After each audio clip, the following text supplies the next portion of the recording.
우리의 삶은 시간이 부족하다는 말로 가득합니다. 바쁘게 살고 열심히 움직이면 세월을 아끼는 것처럼 보이지만 하나님은 우리가 시간을 어떻게 채우느냐보다 그 시간을 어떤 마음으로 사용하느냐를 더 중요하게 보십니다. 세월을 아끼라는 하나님의 말씀은 우리로 하여금 하나님의 시각에서 시간을 바라보게 하고 일상의 순간마다 영원한 가치를 발견하게 만듭니다. 오늘의 말씀을 통해 우리의 삶을 점검하고 하나님이 원하시는 방식으로 시간을 사용하는 모두가 되기를 바랍니다. 첫째, 세월을 아끼는 것은 시간을 관리하는 것이 아니라 마음을 관리하는 것입니다. 사람들은 흔히 시간을 잘 쓰는 것이 곧 세월을 아끼는 것이라고 생각합니다. 그래서 하루를 계획하고 일정을 빼곡히 채우며 효율성을 높이기 위해 다양한 방법을 시도합니다. 그러나 성경이 말씀하는 세월을 아끼라는 의미는 단순히 시간을 분 단위로 나누어 관리하는 것이 아닙니다. 아무리 치밀한 계획과 철저한 시간 관리가 있어도 마음이 하나님의 뜻에서 멀어져 있다면 결국 그 시간은 헛되게 흘러가 버리기 때문입니다. 따라서 세월을 아낀다는 것은 시간을 붙잡는 것이 아니라 우리의 마음을 하나님께로 돌려 세우는 것입니다. 잠언을 보면 무릇 지킬 만한 것보다 마음을 지키라 생명의 근원이 이에서 난다고 했습니다. 생명의 근원은 시간 관리에서 나오는 것이 아니라 하나님께 붙들린 마음에서 흘러나옵니다. 마음이 하나님과 연결될 때 우리의 삶은 올바른 방향으로 나아가게 되고 시간이 자연스럽게 주님의 뜻에 맞게 사용됩니다. 하지만 마음이 욕심이나 두려움에 사로잡히면 아무리 바쁘고 열심히 살아도 결국 공허함만 남게 됩니다. 오늘날은 우리에게 시간을 아끼는 법을 강조합니다. 일정 관리 앱을 사용하고 시간을 효율적으로 쓰는 법을 배우며 해야 할 일을 체크리스트로 관리하라고 합니다. 그러나 이런 모든 것도 마음이 분주하고 불안 속에 있으면 큰 의미가 없습니다. 마음이 평안하지 않으면 많은 일을 해도 기쁨이 없고 마음이 하나님과 멀어져 있으면 성취가 있어도 진정한 만족이 없기 때문입니다. 그러므로 세월을 아낀다는 것은 마음을 하나님의 말씀과 뜻으로 채우고 다스리는 것임을 기억해야 합니다. 성경 속 다윗의 삶은 이를 잘 보여줍니다. 그는 수많은 전쟁과 도망의 시간을 보냈지만 언제나 마음을 하나님께 두었습니다. 광야에서 도망하던 시간은 인간적으로 보면 낭비처럼 보일 수 있습니다. 그러나 다윗은 그 시간을 통해 하나님을 깊이 경험했고 수많은 시편을 기록하며 신앙의 고백을 남겼습니다. 그의 시간은 겉으로 볼 때는 쫓기는 인생이었지만 마음을 하나님께 두었기에 영원한 열매를 맺었습니다. 다윗의 삶은 우리에게 분명하게 말합니다. 세월을 아끼는 것은 시간을 다스리는 것이 아니라 마음을 어디에 두느냐로 결정된다는 것을 보여줍니다. 우리의 삶도 마찬가지입니다. 매일 같은 일상이 반복되고 때로는 특별한 일이 없어 흘려보내는 하루 같지만 그 안에서 마음이 하나님께 붙들려 있으면 그 하루는 결코 헛되지 않습니다. 오늘 작은 일에도 감사하는 마음을 품고 주어진 일에 성실하게 임하며 이웃을 사랑하는 마음으로 시간을 사용하면 그 하루는 하나님 앞에서 귀한 시간이 됩니다. 그러나 마음이 불평과 원망에 가득 차 있으면 바쁜 하루라도 그 시간은 아무런 의미 없이 흘러가 버립니다. 그럴 때 마음을 관리한다는 것은 말씀과 기도로 마음을 하나님께 고정시키는 것을 의미합니다. 하루의 시작을 말씀으로 열고 기도로 마음을 하나님께 드릴 때 우리의 생각과 감정은 정돈되고 그날의 시간은 하나님이 기뻐하시는 방향으로 흘러갑니다. 또 마음을 하나님께 드리면 사람을 대하는 태도도 달라지고 작은 일에도 감사할 줄 알게 되며 시간을 헛되이 쓰지 않게 됩니다. 마음이 곧 시간의 방향을 정하기 때문에 마음을 잘 지키는 것이 세월을 아끼는 가장 중요한 방법입니다. 결국 세월을 아끼라는 말씀은 우리에게 일정을 더 빡빡하게 채우라는 뜻이 아닙니다. 오히려 마음을 지키라는 하나님의 명령입니다. 마음을 지킬 때 우리의 시간이 하나님께 붙들리고 우리의 삶은 의미 있는 열매로 채워집니다. 바쁘게 산다고 세월을 아끼는 것이 아니라 하나님 안에서 마음을 바로 세울 때 비로소 세월을 아끼는 삶이 되는 것입니다.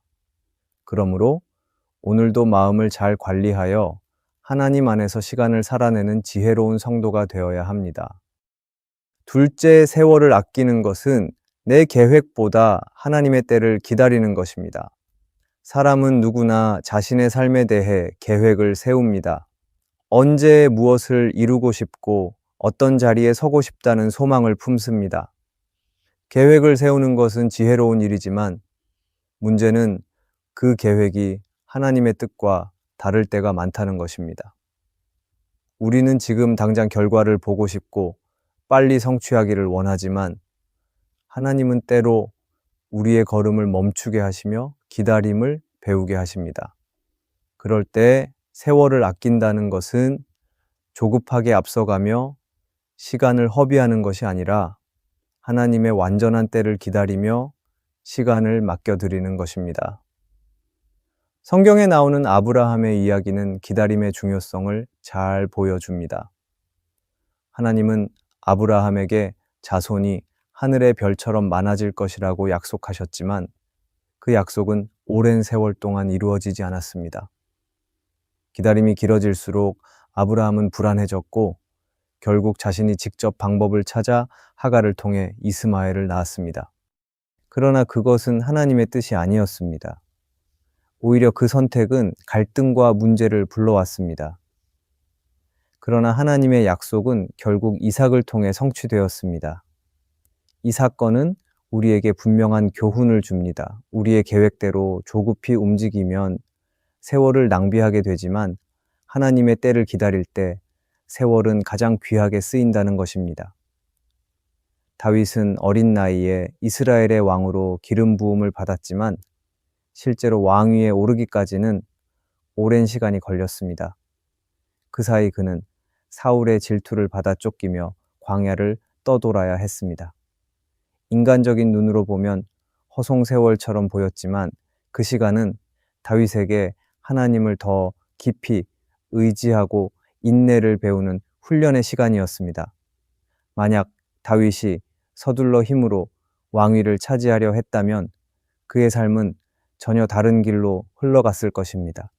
그러나 그는 하나님의 때를 기다렸고 결국 하나님께서 정하신 가장 좋은 시간에 왕으로 세워졌습니다. 우리 삶에서도 이 기다림은 꼭 필요합니다. 어떤 이는 직장에서 원하는 성과를 얻지 못해 답답해하고 어떤 이는 관계나 가정의 문제 해결이 늦어지는 것 같아 낙심합니다. 또 어떤 이는 기도 제목이 오랫동안 응답되지 않아 포기하고 싶은 마음이 들기도 합니다. 그러나 하나님은 우리를 외면하시는 분이 아닙니다. 때로는 우리를 지체시키고 멈추게 하심으로써 더 큰 것을 준비하고 계십니다. 우리가 보기에 늦어지는 시간이 사실은 하나님의 완벽한 계획 속에 있는 기다림의 시간일 수 있습니다. 그럴 때 세월을 아낀다는 것은 이 기다림을 헛되게 보내지 않는 것입니다. 불평하며 시간을 흘려보내는 것이 아니라 그 시간을 믿음으로 채우고 기도로 준비하며 말씀 속에서 하나님을 더 깊이 경험하는 것이 진정으로 세월을 아끼는 길입니다. 하나님의 때를 기다릴 줄 아는 사람은 시간을 낭비하지 않습니다. 왜냐하면 그 기다림 자체가 하나님과 함께하는 시간이기 때문입니다. 오늘날은 빠른 것을 가치 있게 여기지만 성경은 기다림 속에 진정한 의미가 있다고 가르칩니다. 농부가 씨를 뿌린 뒤 때를 기다려야 열매를 거둘 수 있는 것처럼 우리의 삶도 하나님의 때를 기다려야 풍성한 열매를 맺습니다. 기다림의 시간은 우리의 인내를 단련시키고 믿음을 깊게 하며 하나님의 뜻에 더 가까이 다가가게 만듭니다. 결국 세월을 아끼라는 말씀은 지금 당장 눈앞의 결과만 추구하지 말고 하나님의 때를 신뢰하라는 권면입니다. 내 계획이 멈춰선 것처럼 보여도 그것은 시간의 낭비가 아닙니다. 하나님이 더 선한 길을 준비하고 계심을 믿을 때 기다림의 시간은 가장 값진 시간이 됩니다. 그러므로 우리는 서두르지 말고 하나님의 때를 기다리며 오늘을 충실히 살아가는 지혜로운 성도가 되어야 합니다. 셋째, 세월을 아끼는 것은 쉼없이 달리는 것이 아니라 멈추어 쉴 줄 아는 것입니다. 우리는 시간이 부족하다는 생각에 늘 쫓기듯 살아갑니다. 더 많은 일을 해야 하고 더 빠르게 움직여야 한다는 압박 속에서 쉼없이 달리며 하루를 채웁니다. 그러나 성경이 말씀하는 세월을 아끼라는 의미는 단순히 바쁘게 살아 시간을 빼곡히 채우는 것이 아닙니다. 때로는 멈추어 쉬는 것이야말로 시간을 가장 가치 있게 사용하는 길입니다. 하나님께서는 창조 사역을 마치신 후 일곱째 날에 안식하셨습니다. 피곤하셔서가 아니라 쉼 자체가 하나님께서 주신 질서이고 삶의 일부임을 보여주신 것입니다. 쉼 없는 분주는 결국 시간을 낭비하는 것이고 하나님 안에서 누리는 쉼은 시간을 아끼는 지혜가 됩니다. 이스라엘 백성이 지켜야 했던 안식일 제도도 같은 의미를 담고 있습니다. 그들은 일주일 중 하루를 구별하여 노동을 멈추고 하나님을 바라보아야 했습니다. 겉으로 보면 그 하루는 아무 일도 하지 못해 손해처럼 느껴질 수 있습니다. 그러나 실제로는 그 시간을 통해 하나님을 기억하고 영혼을 새롭게 하며 삶 전체를 지탱할 힘을 얻었습니다. 세월을 아낀다는 것은 단순히 많은 일을 성취하는 것이 아니라 주어진 시간을 하나님 안에서 회복하는 것임을 우리는 기억해야 합니다. 우리의 삶에서도 아무리 많은 일을 해도 마음이 지치고 영혼이 메말라 있다면 그 시간은 결국 헛되게 지나갑니다. 하지만 잠시 멈추어 하나님 안에서 쉼을 누리면 남은 시간은 훨씬 더 가치 있고 열매 맺는 방향으로 흘러갑니다. 쉼 없이 달리다 보면 하나님과의 관계를 놓치고 가족과 이웃을 돌아볼 여유도 잃게 됩니다. 그러나 잠시 멈추어 쉴 때 우리는 그동안 놓치고 살았던 중요한 것들을 다시 보게 되고 하나님이 주신 은혜를 더 깊이 느끼게 되는 것입니다. 예수님은 사역으로 늘 분주하셨지만 틈틈이 한적한 곳에 가셔서 기도하시며 하나님과 교제하셨습니다. 그리고 그 쉼의 시간은 예수님의 사역 전체를 이끄는 힘이 되었습니다. 쉼 없이 사람을 만나고 병자를 고치고 말씀을 전하셨다면 예수님의 사역은 지속될 수 없었을 것입니다. 예수님은 멈추어 하나님께 나아가는 시간이야말로 세월을 아끼는 길임을 몸소 보여주셨습니다. 오늘 우리도 쉼을 회복해야 합니다. 쉼을 모르는 삶은 오히려 시간을 허비하는 삶이 됩니다. 눈에 보이는 성과를 위해 쉼없이 달리지만 결국 마음과 몸이 무너지고 관계가 깨어진다면 그 시간은 헛된 것이 됩니다. 그러나 하나님 안에서 쉬는 시간은 단순히 아무것도 하지 않는 시간이 아닙니다. 말씀을 묵상하고 기도하며 가족과 함께하며 하나님이 주신 삶을 되돌아보는 시간이 될 때 그 쉼은 우리 삶 전체를 풍성하게 만듭니다. 그럴 때 세월을 아낀다는 것은 바쁘게 사는 것이 아니라 지혜롭게 멈출 줄 아는 것입니다. 일을 내려놓고 하나님께 시선을 두는 순간 그 시간은 영원한 가치로 채워질 것입니다. 이러한 쉼은 게으름이 아니라 하나님이 주신 은혜의 통로입니다. 그래서 우리는 멈추어 쉴 때 시간을 낭비하는 것이 아니라 오히려 세월을 아끼는 지혜를 배우게 됩니다. 결국 쉼은 삶을 무너뜨리는 것이 아니라 우리의 걸음을 다시 세우고 남은 시간을 더 깊이 있게 살아내도록 도와줄 것입니다. 쉼은 시간을 허비하는 것이 아니라 시간을 되찾는 은혜의 순간입니다. 그러므로 쉼을 통해 하나님께서 주신 시간을 더 풍성하게 누리는 것이야말로 세월을 아끼는 길입니다. 넷째, 세월을 아끼는 것은 하루를 통해 하나님 나라를 경험하는 것입니다. 우리는 흔히 세월을 아낀다고 하면 먼 미래를 준비하는 것이라고 생각합니다. 그러나 성경이 말씀하는 세월을 아끼라는 권면은 단순히 내일을 대비하는 차원을 넘어서 오늘이라는 하루 속에서 하나님 나라를 살아내는 것과 연결되어 있습니다. 하나님은 우리가 언젠가 먼 훗날에만 그분의 나라를 경험하는 것이 아니라 지금 주어진 하루 속에서 이미 하나님 나라를 맛보고 누리기를 원하십니다. 그래서 세월을 아낀다는 것은 하루를 그냥 보내지 않고 오늘의 삶 속에서 하나님 나라의 가치와 질서를 실천하며 살아가는 것을 의미합니다. 예수님은 제자들에게 하나님 나라가 너희 가운데 있다고 말씀하셨습니다.